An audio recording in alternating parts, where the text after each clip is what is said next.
Brought to you by Penguin.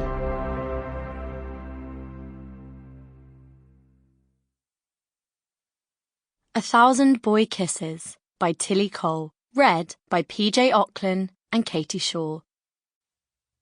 For believers in true, epic, soul-shattering love, this one's for you. Prologue. Rune. There were exactly 4 moments that defined my life. This was the first. Blossom Grove, Georgia, United States of America, 12 years ago, aged 5. Jeg vil dra! Nå! Jeg vil reise hjem igjen! I shouted as loud as I could, telling my mama that I wanted to leave, now. I wanted to go back home. We're not going back home, Rune, and we are not leaving. This is our home now, she replied in English. She crouched down and looked me straight in the eye.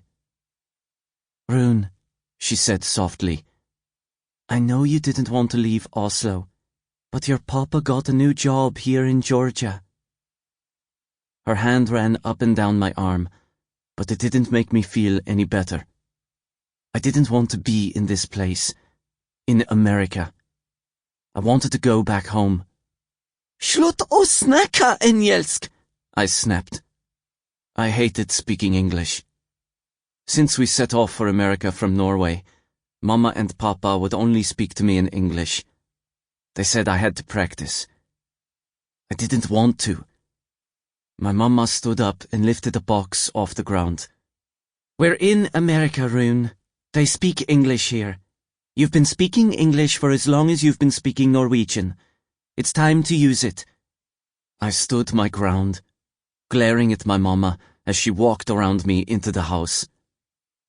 I looked around the small street where we now lived.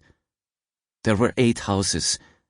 They were all big, but they all looked different. Ours was painted red, with white windows and a huge porch. My room was big, and it was on the bottom floor. I did think that was kind of cool. Sort of, anyway.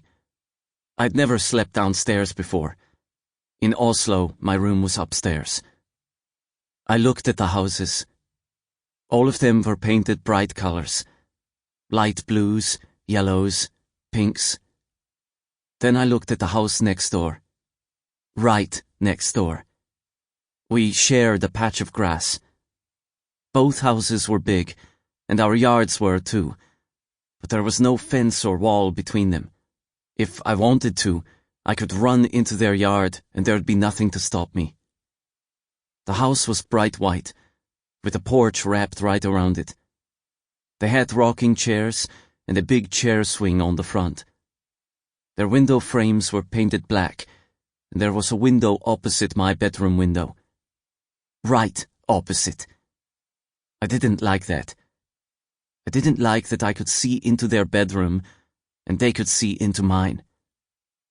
There was a stone on the ground. I kicked it with my foot, watching it roll down the street. I turned to follow my mama. But then I heard a noise. It was coming from the house next to ours. I looked at their front door, but nobody came out.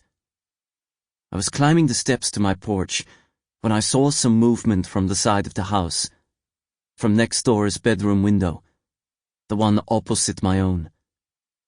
My hand froze on the rail, and I watched as a girl, dressed in a bright blue dress, climbed through the window.